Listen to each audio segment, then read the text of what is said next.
Hey y'all, Nick here. Hey, John here. And we're with Vulcan Art Technology Solutions. And hey, this week we're going to continue on with our first impression videos of the purchases that we made during the Amazon Prime days. And this week, well, it's my turn. So, let's hear all about the Ender 5 Pro.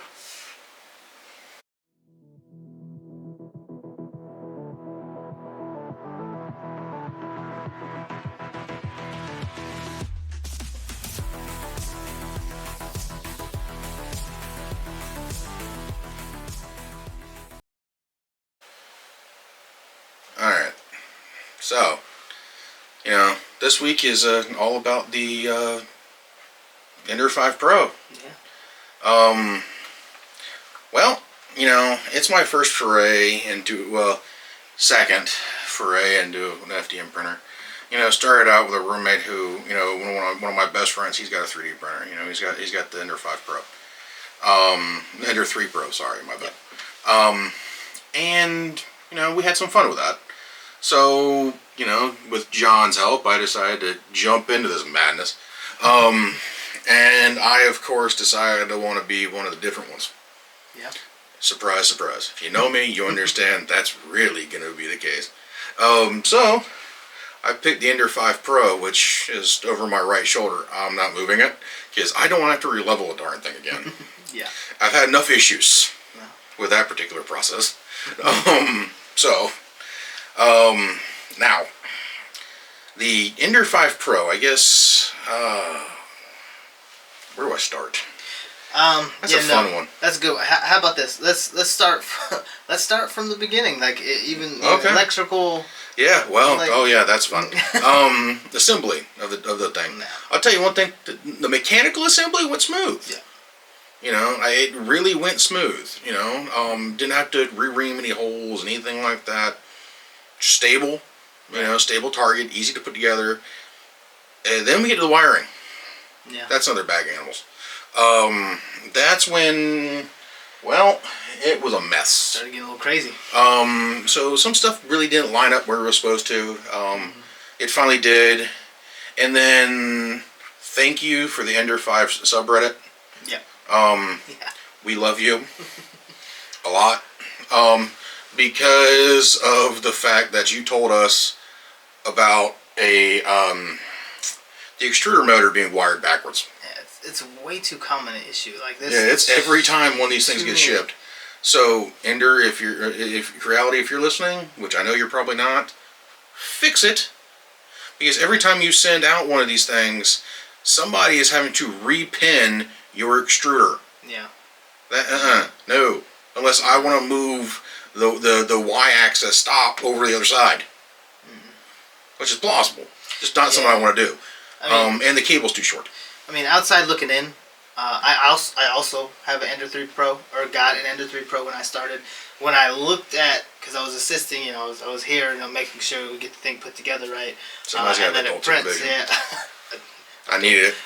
But putting it together, it feels like, a lot of the stuff that usually goes on the right side, I think you probably started noticing. I'm like, why is it on that side? Why is it everything flipped? So like, box. Yeah, it seemed like they took the Ender 3 Pro and they were like, okay, for it to be like, quote unquote, Core XY, it's not really Core XY. No, it's not. For me to look like Core XY, I'm gonna start doing this, or for me to make it easier for you to convert to Core XY, I'm gonna do it this way. Yeah. And didn't really translate well, or someone didn't tell the engineer in charge of your wire harnesses that you're flipping the sides. Somebody didn't say anything. They probably don't talk to them, and if it's anything like some engineers out there, they don't really do a whole lot of engineering. Yeah.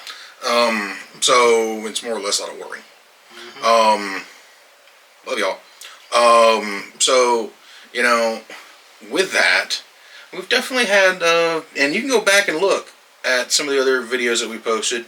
I got a couple little add-ons I'm going to add after I did the configuration part in there. Where you can kind of understand the pain and the agony. But once we kind of went through the mechanical faults, it printed well for a few things. We got our XYZ Calibration Cube. Yeah. You know, I know you really can't see that. It's the basic calibration cubes. Yeah, 10 millimeter. So, 10 millimeter. Yep, exactly. Nothing crazy. It's all spring and PET G. So decided to go off the rim and aim for a little bit of PET G on this one. Just kind of stretch the legs a little bit for the start. Took 2 steps on the stairs instead of 1. Yeah, I decided to jump a couple. That's why I said need adult supervision. Yeah. However, with this process, that really kind of showed the level of tinkering you have to know. Yep. Or the ability to really get good at looking at YouTube. Yep. Patience. Yes.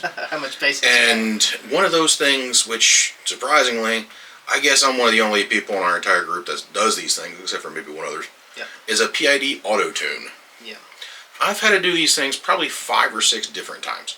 And y'all, I'm gonna tell you right now, the BV3D from Brian Vines, dude, if you're listening, you saved my tail on multiple occasions. Yeah. Thank you. I will link his video down in the description of this one. Gotta give credit where credit is due. He walks you through using Pronter Face, the easiest way to do a PID auto tune on a machine that you'd ever see. It is by far one of the best descriptions I've seen.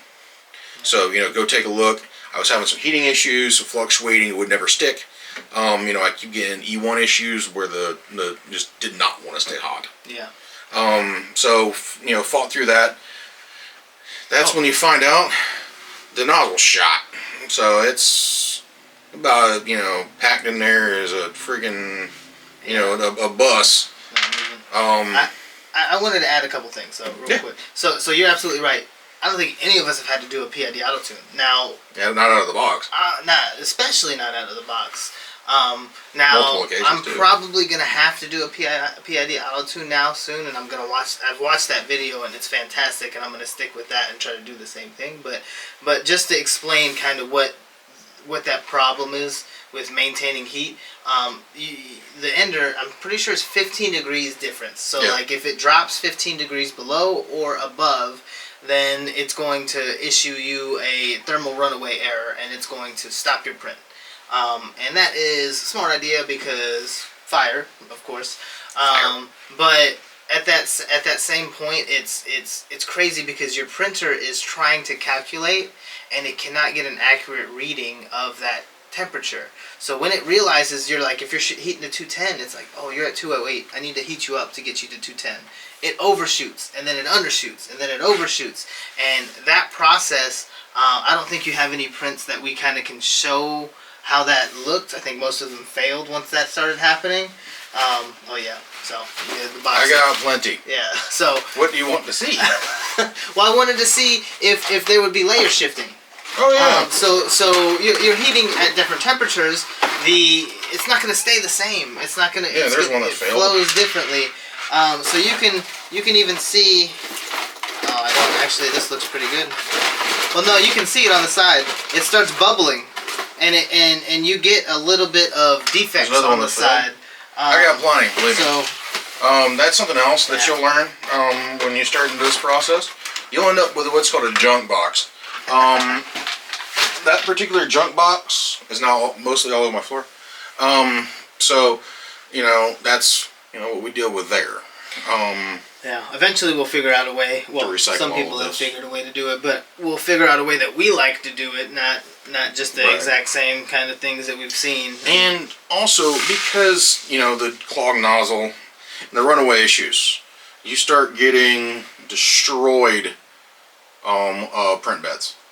Y'all, that's dented all the way through. Okay.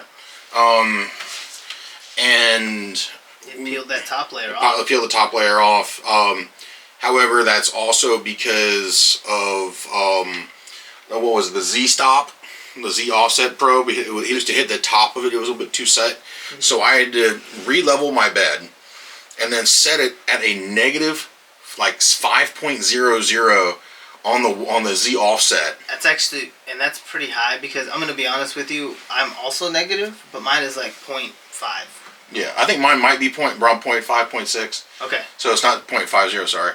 If I'm printing a half inch and it's really going. Yeah, I was gonna say that's a lot. My bad.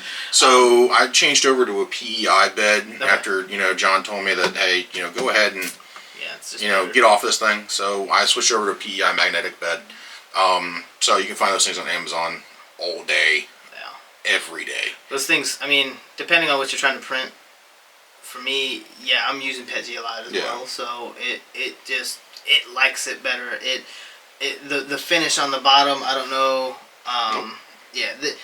So the finish on the bottom with the stock bed, it is flat, but it doesn't look flat, or if there's any weird like artifacts, it's going to show. And that's the one thing that I'm going to get at. This bed did not do too bad. Like the dragons right here, these two dragons, those were on the PEI auto bed, the PEI bed. Yeah. The rest of these things, like we have an axial. That came out really nice though. This is off of this bed. The square is off of this bed. Probably another little torture test that I did to test all the verticals and stuff like that. Have a little bit of string. That's how I really noticed my stringing issues, and was able to go back and correct those. Is I printed this little thing. It took me 3 or 4 shots to do it, but hey, whatever. And then we decided for the torture test. This torture test was actually done on the PEI bed. Yeah, look, see, and he can tell by looking at the bottom of it. I can look right there. Maybe I can, zoom y'all in. Maybe you can see that. Okay, maybe you can see that now. All right, so you can. I probably can't get a little tighter. There we go. There we go. Come to the left. There we go. Yeah, we'll get here in a minute. Alright, sorry, trying to go freaking, 14 different ways here. So you can see the smoothness of that bed. That's from the PEI bed. This little triangle right here, is triangles on triangles on triangles to make a triangle. Alright. So then if I go to this bed, that's another one. So this bed right here, this was on the original bed. And that is... It actually came out really ran away nice. from me. Is actually a... Ooh, you had it, yeah. There we go. Is a just a little calibration piece. Same thing as the Calibration Cube. And you heard us talk about that calibration cube.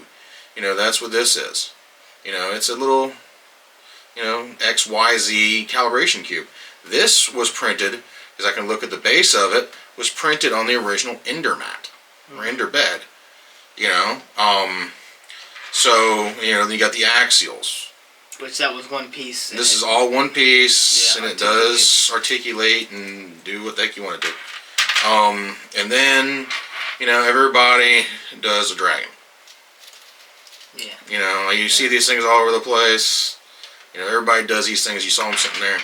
And then, of course, because if you, listen to us long enough, I'm a space nerd, so I decided to print a Aerojet Rocketdyne F1 Apollo engine.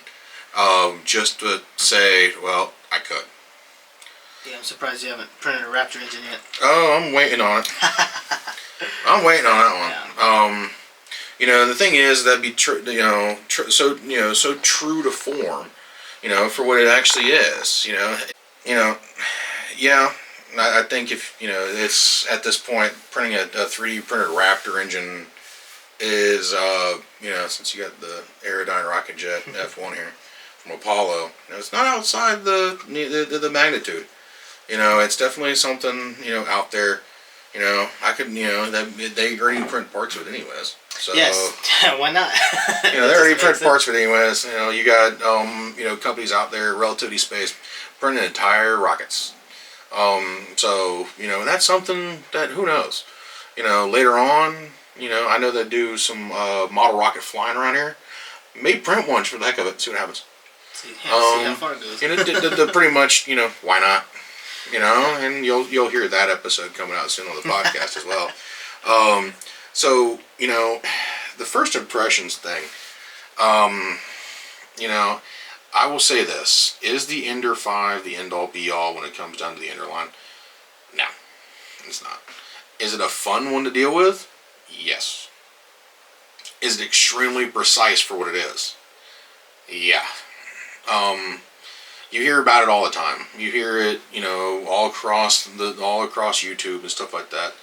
That the Ender 5 is probably one of the most accurate Enders that they've built yet. For what it is, it's very solid, very stable. Pain in the ass to level.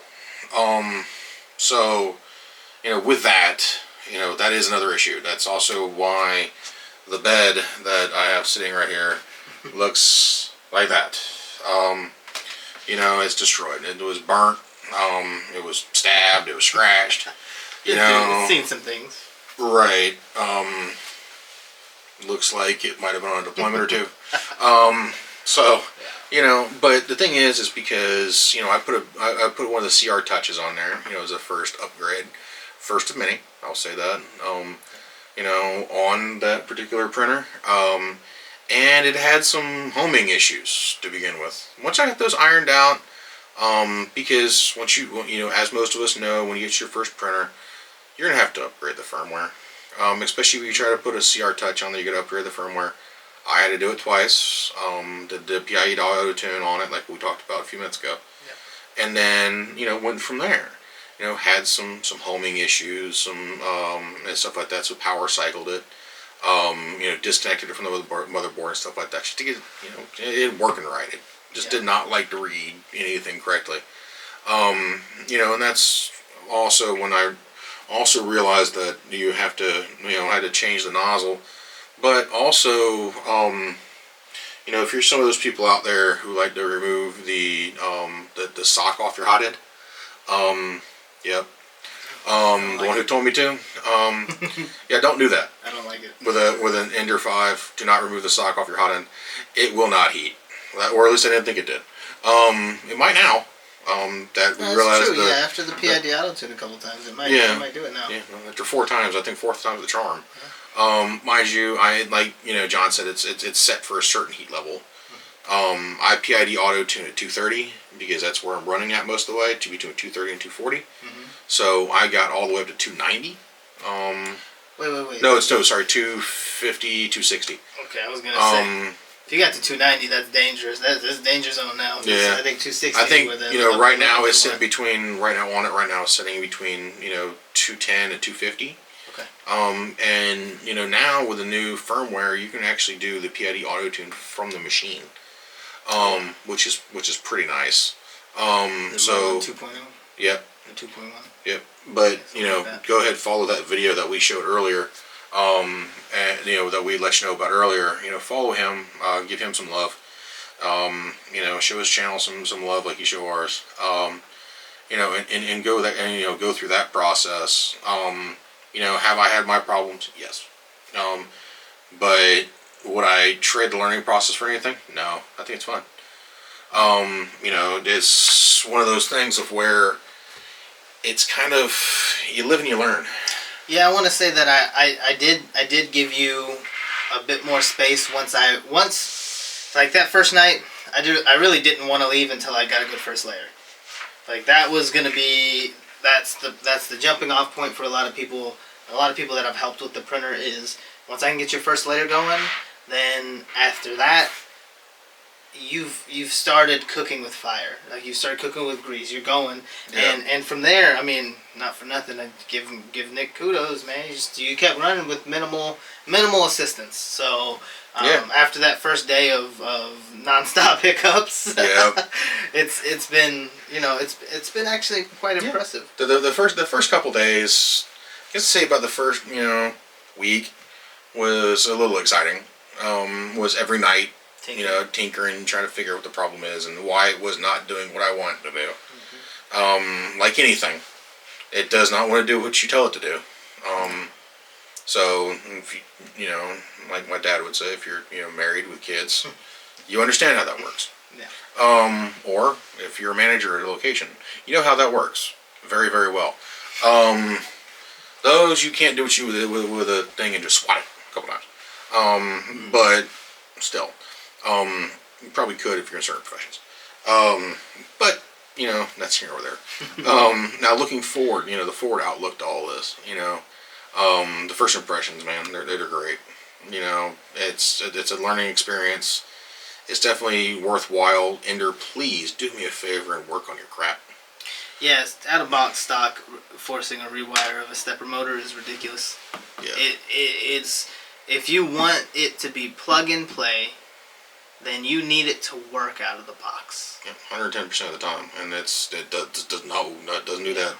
You go on the Ender 5 subreddit. What was it, like 100 and some odd people saying they had issues with theirs? And people are saying they bought several, and every single one of them. To me, that's not a accident. Mm-hmm. That is a planning and research development flaw. Like that is somewhere along the line where they were like, hey, this is what we want to do, this new model. Someone wasn't looped in, and they said it should be fine, and it's not fine. And instead of fixing it, we just keep pushing them out. I think that is poor practice. That, or they reused the Ender 3 wire harness. Oh, I wouldn't doubt that. So if they're reusing, I mean, that also that makes perfect sense. It does. We work in manufacturing. We've seen a lot of places where it's, hey, we're out of this part. This one kind of looks like it. Can we make it work? It'll fit. It'll fit, but will it work? Is the real question. And a lot of times, yes, and a lot of times, no. So I think that's kind of ridiculous. Ask Lexus and Acura how that works out. Yeah, I mean, they get it from Big Brother.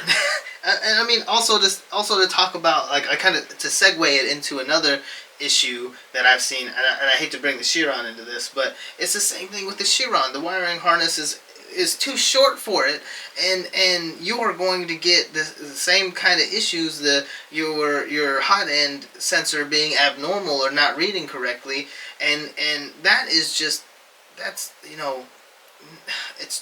how can you overlook that? Yeah.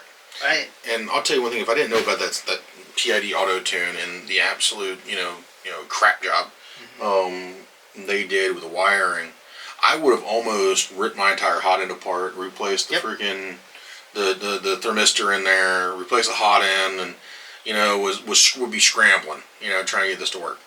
So out of the box, that's too much. Yeah. So does it have its problems? Yes. Is it for the faint of heart? No. But we get good support if you look for it. You will. And there's a bunch of people on YouTube with it. We're here to help you. Believe me. Yeah. I've been through mine. You can ask away. And I have no issue helping you out. It's what we do. Also, we can point you in other directions that we use. The Ender 5 subreddit is great. All things the Ender 5 subreddit. Yeah. Absolutely awesome support that you get from there, and it's just one of those things. There's a few other subreddits actually too. Like definitely. Ender 3 has one. I was actually answering questions on the Anycubic Chiron subreddit earlier today. So we want to help. That's it. We want to help. So just and toss it up there. It's one of those things of where we kind of just keep going. Yeah. And we don't like to stop. And that's, here nor there.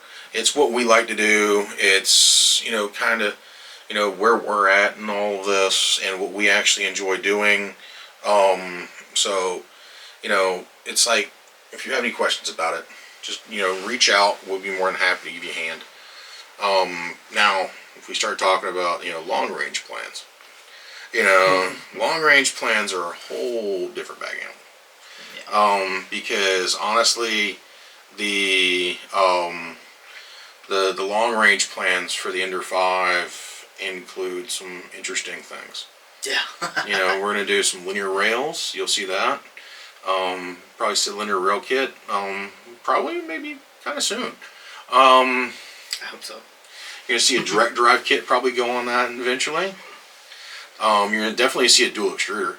That's definitely something that's coming because we want to do TPU. Yeah. The SKR3 mini board will be going on there with maybe a new firmware that may be going on there. Clipper? Maybe. Yeah, because there's some fantastic features with Clipper. I've heard some good things, and I've read some good things. If any of y'all have experience with Clipper, throw the nose down there, man. I've seen the website for it, and they do a great job describing it. There's a lot more things you can make a printer do with that. Yeah, a lot of changes that I didn't know that I needed. Yeah. Till looking at that, so. And definitely be doing a all metal hot end. Yeah. That's definitely going to be the case coming up. And you know what? Sitting here looking at it, it'd probably be a really good contender for an enclosure eventually. Yeah, I think the fact that it's boxed and that it can be made into a Core XY. That's definitely one thing I want to do on Horizon. Yeah, is Core XY. It's nice because it stays maintained in its shell, and with the Ender or any of the other ones that just have the single gantry, it can go further, like up to half the bed size in front and half the bed size behind it. So like realistically, your working area is bigger than you think it is, and your print area is smaller. Yeah. So it's like, am I really getting more for that? No, I think that the box design of what started at the 5, 6, 7, I think all of them have that box frame for the Enders. That's so much better. It keeps it like in this contained area. In a cube. Yeah, and that's important. And that's just, it makes life easy. And it just makes the progression of changes easier. Mind you, you can do linear rails on the Ender 3, which who knows. If you'll see that later on, maybe if we do some convincing with John over here, he may go linear rail on his Ender. I might try it. So that, or we do the Chiron. Ed's got an Ender too. We could do that to Ed. What linear rail is Chiron? Actually, no. A linear rail on the Chiron would be good because like my ideas and the reason you would want a linear rail is vibration reduction, and on a bigger size, it's bigger gantry. Like it's forced almost to have dual Z. I think that vibration, that back and forth of the Y and your X-axis also moving side to side on the gantry, like that can cause some problems. Yeah. So we'll try to fix that. Yeah. But first impressions at the end of the day, for the Ender 5, if you want to play, get one. If you want some a little bit, high precision, got really good, layer lines and stuff like that. Sure, you catch a deal, like why not? If you can catch a deal on it, grab one. I'm running PETG right now. Going to be running some other interesting things later on, I think. I would also say that this is substantially less work than if you got the Ender 3 Pro, because it's the Ender 3 Pro almost into an Ender into the box for the Ender 5 frame. It's a lot less work. Let's just say that the Ender 3, for me to get to here, it wasn't 2 weeks. It was months. So I just want to preface that. So it's a good step forward. Yeah. So with that, we want to say thank you, and hopefully you learned something today. Hopefully if you have any questions about the Ender 5, go ahead and ask us. We'll be more than happy to give you the information you need. We're going to go ahead and put the links down low for the ones that we mentioned before. Check out the website, check out the blog, check out all the stuff we got going on. Check out the podcast. If some of y'all moved over to the podcast already, thank you. And, hopefully, you had some fun. I know we did. And, we'll see y'all later. Yeah. I don't have much, but one thing I did want to say is if there's anything specific that you guys want to print or a specific test, anything, torture test, something that you were like, hey, maybe full bed size print. Yep. If you want to see it, I don't mind trying it. I mean, it doesn't have to be on his printer. If it's a resin print, it could be on the new resin printer I got. If it's something that if he's busy on, I don't mind doing it. So I think that a lot of it is what is the next project, and for me, I've got enough of them that I have a free one for the next project. So if there's something that you want to try, I'm all ears. We're all ears. Yeah, exactly. Yeah. So y'all, enjoy. We enjoyed having you. Keep on learning, and we'll catch you later.